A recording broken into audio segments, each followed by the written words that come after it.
सोना सबका प्रिय होता है। दुनिया भर के लोग इस पीली धातु के दीवाने हैं। एक समय था जब भारत को अपना सोना विदेशों में गिरवी रखना पड़ा था। जंग के समय में भी लोगों ने अपना सबसे बड़ा धन यानी सोना दान में दिया था। सोना यानी सभी का सपना। सब इसको ज्यादा से ज्यादा मात्रा में स्टोर करने की फिराक में रहते हैं। तो क्यों ना आज इस पर ही बात कर ली जाए। सोने को लेकर एक खबर आई है आज। ये खबर सुनकर आप भी खुश हो जाएंगे। ऐसा है कि सोने का अब पूरे देश में एक ही रेट होगा। अभी आपको भी पता है कि गोल्ड का रेट मुंबई में कुछ, दिल्ली में कुछ और कोलकाता में कुछ रहता है। तो अब बहुत जल्द इस रेट के झंझट से आप सभी को मुक्ति मिलने वाली है। भारत का एक राज्य इस पहल पर काम करना शुरू कर चुका है। देश के दक्षिणी भाग में स्थित Kerala one India one gold policy लागू करने जा रहा है। इस पॉलिसी के लागू होने के बाद बैंकों में सोने का जो रेट होगा उसी रेट पर केरल में गोल्ड मिलेगा। अब सोचने वाली बात यह है कि केरल इसी समय ये नियम क्यों लागू करवाना चाहता है। तो ऐसा है कि केरल में अक्टूबर से मार्च तक शादी का सीजन होता है और इसी सीजन में सोने की मांग बढ़ती है, जिससे सोने की सेल्स बढ़ जाती है। आपको बता दें, अभी इस स्कीम को इम्प्लीमेंट करने वाला केरल ही सबसे पहला राज्य है। अगर सब कुछ ठीक रहा तो ये पॉलिसी पूरे देश में लाने की आवाज बुलंद होगी। अब इस स्कीम के केरल एंगल को भी समझ लीजिए।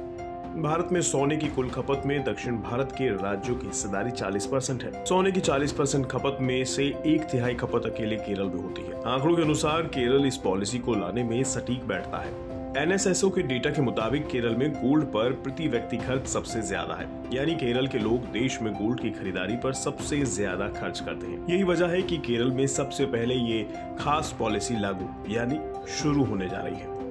अब दाम पर शुरू हुई स्टोरी बिना दाम के चर्चा के कैसे खत्म हो सकती है। तो चलिए कैसे गोल्ड यानी सोने का दाम तय होता है ये भी जान लीजिए। अन्य कमोडिटी के दाम में जैसे जैसे उतार चढ़ाव देखने को मिलता है, उसका असर ठीक सोने के रेट पर भी दिखता है, यानी सोने का दाम फ्लक्चुएट करता रहता है। और तो और सोने की कीमतों के पीछे सुपर पावर का भी हाथ होता है। सुपर पावर यानी अमेरिका सहित वैश्विक महंगाई का असर सोने के दाम पर दिखाई देता है। यानी जब जब अमेरिका में महंगाई बढ़ने लगती है तब तब गोल्ड के दाम में भी बढ़ोतरी होने लगती है, क्योंकि लोग अपना पैसा स्टॉक्स, रियल एस्टेट या फिर बैंकों में रखने से ज्यादा अच्छा गोल्ड में इन्वेस्ट करना बेहतर ऑप्शन मानते हैं। अब आइए हमारे घरेलू ट्रिगर्स पर।